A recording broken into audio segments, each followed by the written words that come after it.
Can you imagine one who was the gentlest of men, while being the most brave and just of all who've been? One who conquered all desires of self that make men weak, who granted all who asked him precisely what they seek, whom only jewels poured out his mouth whenever he would speak, who was the gem amongst the stones of men who shined unique,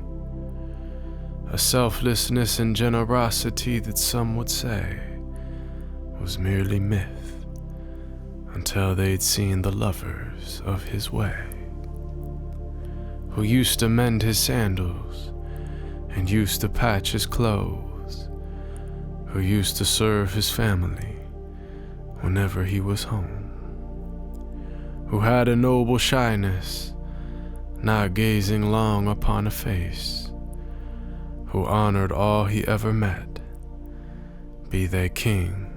or be they slave, who always found himself at home the most amongst the poor, who never angered for himself,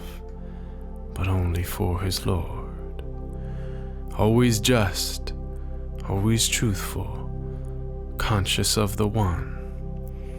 even if it brought discomfort to himself and those he loved. A satiated stomach his whole life was rarely felt, not due to poverty, but preference of others to himself, who knew the time of day by sun and the direction by the stars, who would walk amongst his enemies without a single guard, devoid of any lower self, just humble and serene, eloquent but not verbose, just precisely what he means, whom all within his company felt light and sacred cheer, whom there was not a thing within creation that he feared, who loved to play with children and run races with his wives, who would join the festivities and honor customs of all tribes. When people yelled and lost their cool around him, he was calm, who asked forgiveness for his enemies, even as they did him wrong,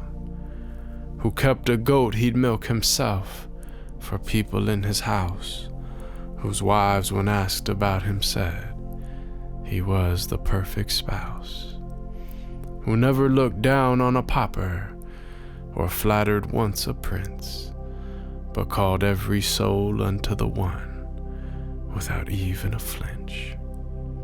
Every single gorgeous trait of character he had, of noble lineage, yet he was the orphan of his clan, one imbued with wisdom and piercing inner sight,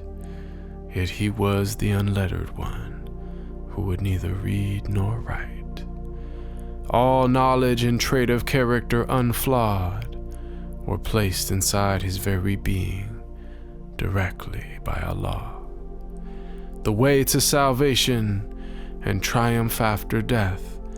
to detachment and joy in life with each and every breath, to walk the righteous path and never falter come what may, and may Allah give us success in following his way. They call him El-Amin, the trustworthy, the honest, and we call him beloved,